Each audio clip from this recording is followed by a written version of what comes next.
Hey everybody, welcome to month 5 of Morning Light in Tuckertown. Before we get started, I want to go over a little problem that there was with the cutting diagrams. Everything in month 5 pattern, the cutting is correct, everything is good to go, but in the original cutting diagrams that came with month 1 on fabric number 30, for month 5, it asked you to cut a strip that is 12 inches by 2 inches, and it should have been 12 and a half inches by 2 inches. And I've already posted a notice about this on our Facebook page, but in case you missed it, I want you to make sure that you cut the strip from fabric number 30 12 and a half inches by 2 inches. If you are one of those people that did all your cutting up front, there is enough fabric to go back and cut it the correct size, so don't panic.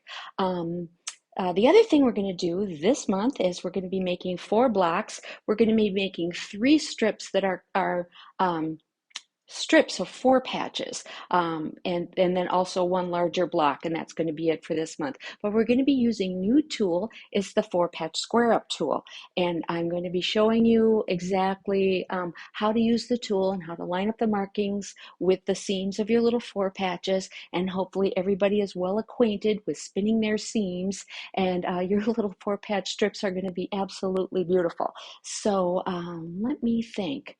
I think that's about the only other thing. But I do want to talk, if you are not making it from this fabric collection and you're making your quilt from your fabric stash, I ran into a little color placement that I wasn't really wild with. So I'm going to show you what I did and how I want to make sure you know, well, obviously this is your quilt. You have the freedom to swap up your colors, add new colors from your stash. If you don't love something, put something in there that you do love, because that's what it's all about. We need to bust our stashes and build our skills. So that being said, let's get down to the cutting table and look at that tool and look at the color choices that I made. So let's get going.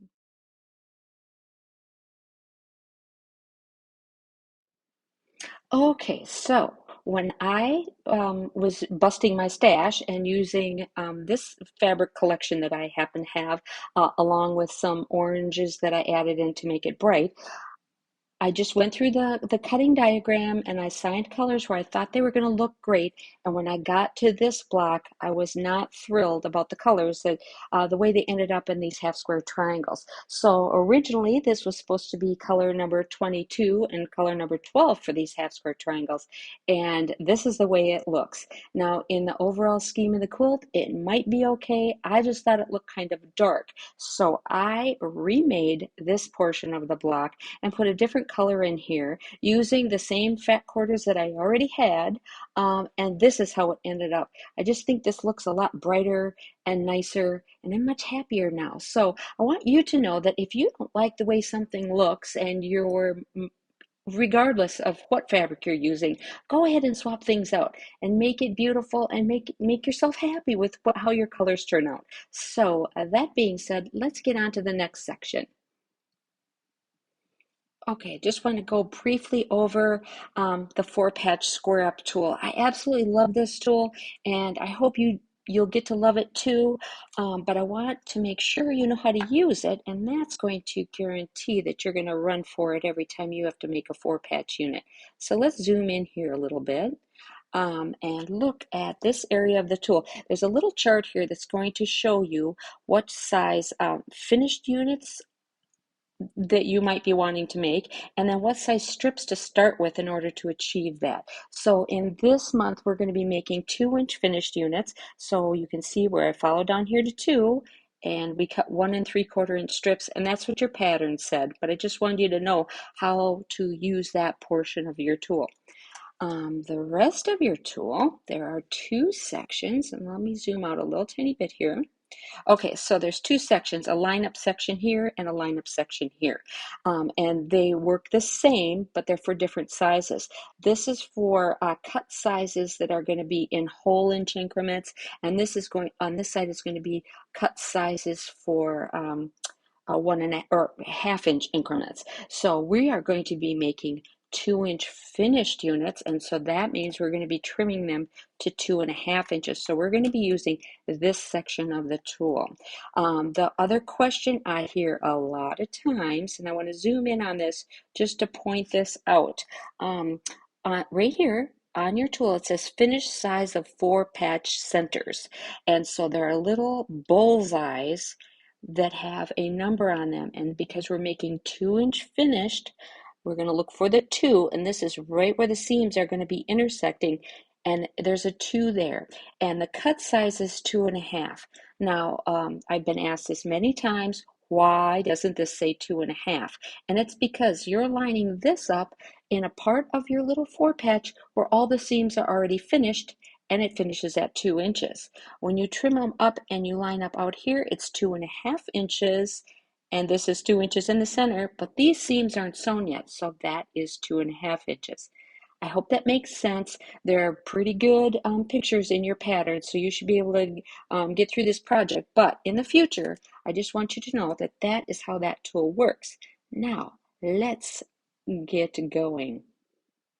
Okay, making our little 4 patch units. So getting up to this point is very straightforward. We're going to take our color number 8 and our color number 20 strips, stitch them together, press them with seam allowance going toward the darker side, or in this case, the 8.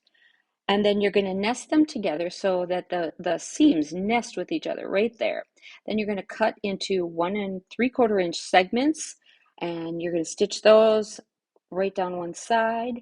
And when you open them, you'll be able to spin your seams just like that. So when we pressed toward the dark strip, when we did our strip set, we'll be able to spin them all in the same direction. And now for cutting them with the tool.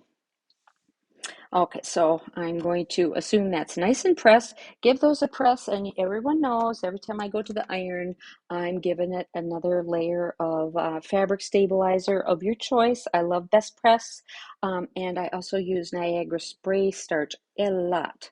So let me move this over this way just a little bit. I'm having problems with my, okay, so let me just take another look at this tool. We're going to be looking for the 2-inch, okay. Rotate your tool around, Mrs. Butler. There we go. We're going to look for that 2-inch bullseye right there, and we're going to be measuring this to 2.5 inches, just like that. So let's put our unit underneath the tool. Put that bullseye right in the center, and there are markings here, here, here, and here that will line up on our seams. And then I'm going to just grab my cutter, and I'm going to go up the side and across the top, just like that. Then I lift my tool, rotate my unit around, realign that center and the markings, and this time we'll also be able to line it up along the outside edges of our seam, just like that. Let me move that up there. Oh, there you can see it. All right, and then again, up the side and across the top. Now we're going to go ahead and we're going to do that to all of our little 4 patch units, and then we're going to put them together. And when we put them together, the color placement is going to be real important. So let me go get everything trimmed up, and I'll come right back. Okay, I've trimmed everything up, and I just want to point out one thing that's really, really important. We're going to be taking 6 of these and making them into one strip, another 6 and making that strip, and then we're going to take 10 and make a longer strip. But when you're stitching these together, you need to make real sure that you put the right color placement up in the upper left-hand corner.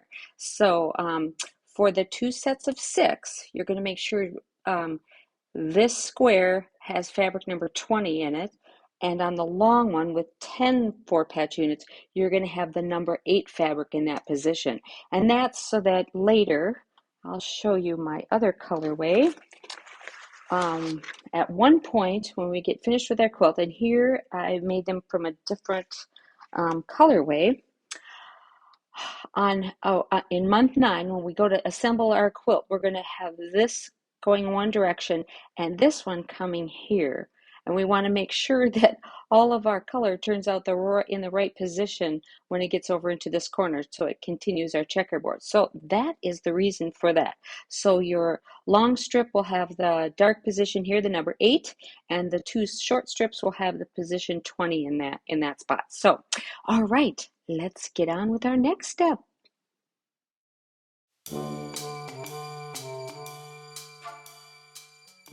Okay, our next step is block 5A assembly, and the first thing we're going to do, just like we've done many times before, is make half square triangles, and we're going to make them from fabrics 22 and fabric 30, and you just do them like you normally do them, and then arrange them as they're shown here, and then stitch those together, spin your seams, and that will be the center of our 5A block, and it should measure 6.5 inches by 6.5 inches.